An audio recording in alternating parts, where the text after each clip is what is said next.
My name is Megan, and I'm here to walk you through a tutorial on how to make your own S-curve shaped track for the Cardboard Carnival. This is a pretty simple method, nothing too fancy, but hopefully this video will give you some tips and tricks on how to work with cardboard and better manipulate it for different ideas that you might have for non-linear tracks. And yeah, let's get started. So the first step to making our S-curve track is to very simply make a giant S. So I personally found a pretty decent size square piece of cardboard. It's actually the back of a pizza box. The pizza is very good, by the way. And I am drawing this giant S and I'm making it bubble shaped. And then I'm going to cut around my outline, my S outline.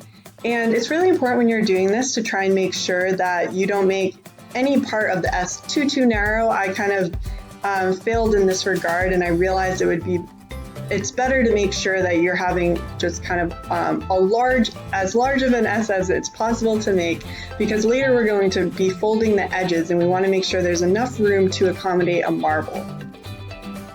So next what we're going to do is we're actually going to score the edges of the cardboard, and what scoring does is it allows you to help fold the cardboard and make it into different shapes that you like. And so you can see what I'm doing is I'm taking a pen and I'm just kind of putting pressure along the edges and I'm indenting the cardboard.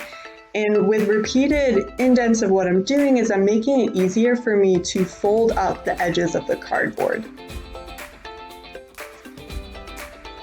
And in my case, I'm using a pen because the cardboard I'm working with is very thin, and so the pen does the trick.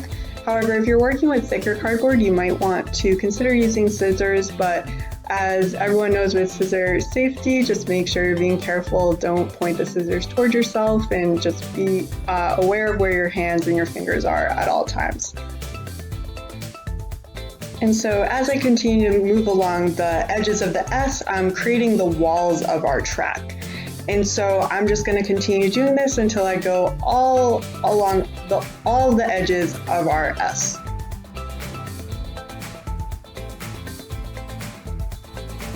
And so this is what our final S-curve track looks like. And so we can see we have edges all around.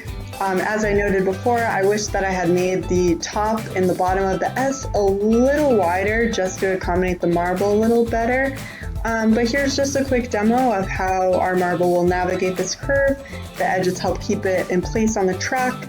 And I think integrating this with some other cardboard structures so that we can hold this, you're not going to be holding the track by your hand, but hopefully integrating this with another structure, having it be held in place, and we can see that the marble can travel along this curve and the walls will help contain it onto the track.